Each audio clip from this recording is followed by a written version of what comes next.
কাট এবং আনকাট লিঙ্গ সম্পর্কে ভিডিও দিবেন। কোনটাকে কিভাবে ভালো করা যায় এবং যত্ন নেওয়া যায়। নারীদের কাছে কোনটা বেশি ভালো সে সম্পর্কে আলোচনা করবেন। আশা করি আপনি তাড়াতাড়ি ভিডিওটা দিবেন। ধন্যবাদ ভাইয়া সুন্দর একটা কমেন্টস করার জন্য। দেশের এবং প্রবাসের ভাই বোনদের প্রতি সালাম। আসসালামু আলাইকুম। আমি প্রভাষক ডাক্তার রিক্তা পারভীন, হোমিওপ্যাথি এবং আয়ুর্বেদিক চিকিৎসক। আজকে সুন্দর একটা কমেন্টসের অ্যান্সার করব। এই কমেন্টসটা কয়েকবার আসছে, বাট আজকে আমি ভিডিও আকারে নিয়ে আসলাম। কমেন্টসটা হলো, কাট এবং আনকাট লিঙ্গ সম্পর্কে ভিডিও দিবেন। কোনটাকে কিভাবে ভালো করা যায় এবং যত্ন নেওয়া যায়। নারীদের কাছে কোনটা বেশি ভালো সে সম্পর্কে আলোচনা করবেন। আশা করি আপনি তাড়াতাড়ি ভিডিওটা দিবেন। এখানে আসলে কাট এবং আনকাট লিঙ্গ বলা হয়েছে। এখানে আমি ধর্মীয় দিক দিয়ে প্রথমেই বলবো যে এখানে কাট বলা হয়েছে যে যারা মুসলমান থাকে তাদের যে মুসলমানি দেওয়া হয়। মুসলমানিটা কোনটা? যে লিঙ্গের অগ্রভাগের যে স্কিন, ফোর স্কিন থাকে, এই ফোর স্কিনটাকে সুন্দর করে রাউন্ড আকারে কেটে সেখানে সেলাই দেওয়া হয়। এটা কাট। এটা ইসলামিক একটা ধর্মীয় দিক থেকে। আবার কিছু অ অ অসুস্থতার কারণেই কিন্তু এটা সুস্থ করার উদ্দেশ্যেও কিন্তু এটা করা হয়। আর আনকাট কোনটাকে বলা হয়েছে? বলা হয় যেটা আ অন্য সম্প্রদায় থাকে, যে সম্প্রদায়ে বাধ্যবাধকতা নেই যে ফোরস্কিনটা কাটতে হবে, মুসলমানের দিতে হবে।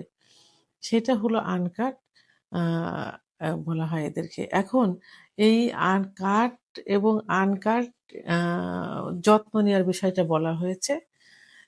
যাদের মুসলমানের দেওয়া থাকে অর্থাৎ ফোরস্কিন জায়গাটা যাদের কাটা থাকে রাউন্ড আকারে, তাদের যত্নটা আ নে ২ টারই নেওয়া খুবই প্রয়োজন। তো যত্নটা কিন্তু খুব শর্টলি নিতে হবে।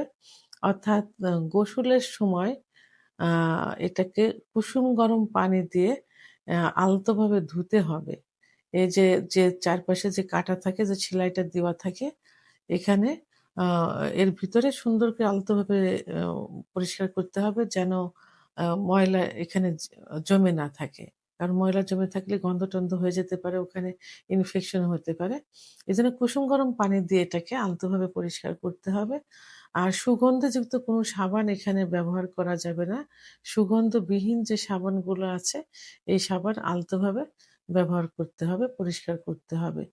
এবং পরিষ্কার করার পর অবশ্যই পরিষ্কার পরিচ্ছন্ন গরম পানি দিয়ে আ ধৌত করা একটা টাওয়াল অথবা একটা কাপড় ব্যবহার করতে হবে। অন্যরা যেন কেউ সেটা ব্যবহার না করে, সেটা দিয়ে আলতোভাবে মুছে ফেলতে হবে।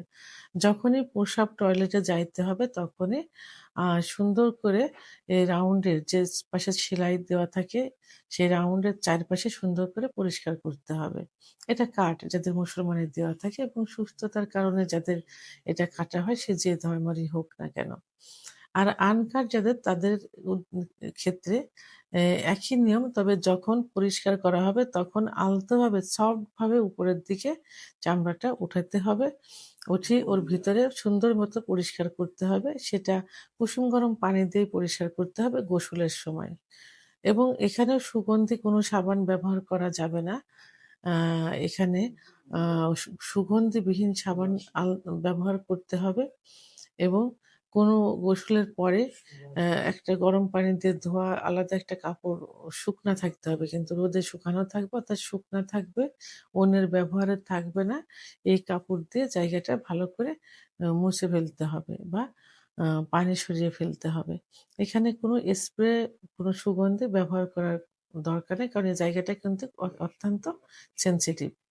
যখনই প্রসাবে এবং টয়লেটে যাওয়া হবে তখনই আলতোভাবে চামড়াটা উপরে উঠিয়ে পরিষ্কার করতে হবে। তা নাহলে কিন্তু ময়লা যাবে এখানে, জমে এখানে আ মা সু গন্ধ হয়ে যাবে, ইনফেকশন হয়ে যাবে। আর এখানে ইনফেকশন কিন্তু খুবই মারাত্মক, বড় কিছু আকার ধারণ করতে পারে। তো এটা একটা অ্যান্সার করলাম যে কিভাবে পরিষ্কার করতে হবে। আর মেয়েরা কোনটা পছন্দ করে। এখানে আসলে পছন্দ করার বিষয়টা ওইভাবে না। যেখানে বেশি সুখ পাবে সেটাই কিন্তু বেশি পছন্দ করে। তারপরেও যেটা কাঠ থাকে সেটা সেটা পরিষ্কার-পরিচ্ছন্ন থাকে এবং দেখতে ভালো লাগে। প্লাস সেখানে কোনো গন্ধ থাকে না। এজন্য কাঠটাকে মেয়েরাই বেশি পছন্দ করে থাকে। আবার আনকাঠও কিন্তু পছন্দ করে থাকে। কারণ আনকাঠগুলো মেয়েদের কাছে মনে হয় যে প্রাকৃতিক একটা সুখ সেখানে তারা পাচ্ছে এবং আ যে ত্বকটা থাকে এই ত্বকটা আলাদা একটা অনুভূতি তাদের দিয়ে থাকে বা মেয়েদের দিয়ে থাকে এবং যে কারণে আনকাঠও কিন্তু মেয়েরা পছন্দ করে থাকে। তাহলে কাট এবং আনকাট মেয়েরা ২ টাই পছন্দ করে। কারণ যেখান থেকে সুখ বেশি পাবে সেটাকেই তারা বেশি পছন্দ করে থাকে বা বেশি চেয়ে থাকে বা বেশি সুখ অনুভব করে থাকে। তাহলে আ এখানে আমি কাট এবং আনকাট লিঙ্গের পরিষ্কার-পরিচ্ছন্নতা এবং মেয়েরা কোনটা বেশি পছন্দ করে, আমি কিন্তু সুন্দর করে বুঝিয়ে দিলাম। এখানে প্রাধান্য দেওয়া হচ্ছে কিন্তু যে সুখ পাওয়াটাই।